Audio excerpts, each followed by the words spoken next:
ඉතින් මං ලෑස්ති වෙන්නේ කෙහෙල් මුව මැල්ලුමක් හදාගන්න. කෙහෙල් මුව ටික චූටිවට කපලා කහයි ලුණුයි මිශ්‍ර වතුරේ දාලා හොඳට හොද ගන්න ඕනේ මුලින්ම. හොදගෙන ඉවර වෙලා පළවෙනි වතුර එකෙන් හොඳට කෙහෙල් මුව ටික මිරිකලා අරගෙන වෙන භාජනයකට දාගන්නවා. ඒ කරලා ඊළඟට වතුර ටිකක් අරගෙන මම ආයෙත් හොඳට කෙහෙල් මුව එක හොදලා හොඳට වතුර බේරලා කෙහෙල් මුව ටික අරගන්නවා.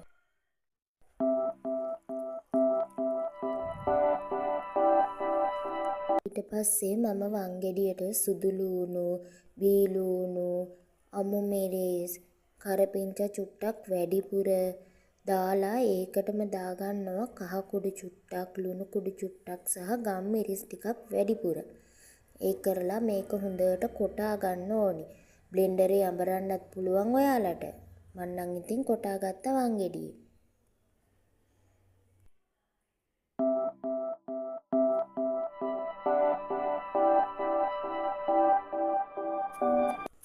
හොඳට කොටා ගත්තට පස්සේ ඒකටම පොල් දාලා පොල් ටිකත් එක්ක හොඳට මිශ්‍රණය කොටා ගන්න ඕනේ.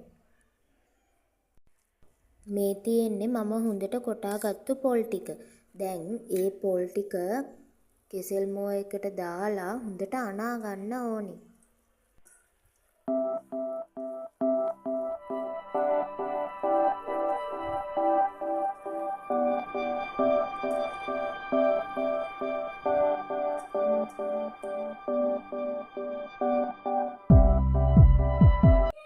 ඊට පස්සේ තාච්චියක් ලිපේ තියලා ඒකට තෙල් ඩිංගක් දාගන්නවා. දාගෙන අබ ටිකක්, කරපිංචා ටිකක් එහෙම දාලා ඒකටම කෙහෙල් මුව ටික දානවා.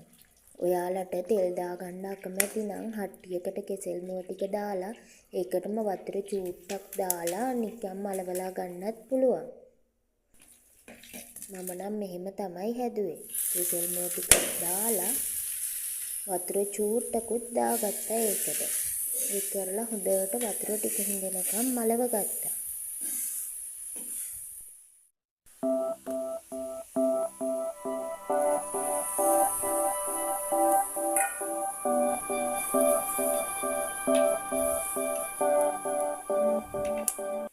මේ ඉතින් තියෙන්නේ මම හදාගත්තු කෙසෙල් මුව මැල්ලුම. දැන් ඉතින් කන්න තමයි තියෙන්නේ.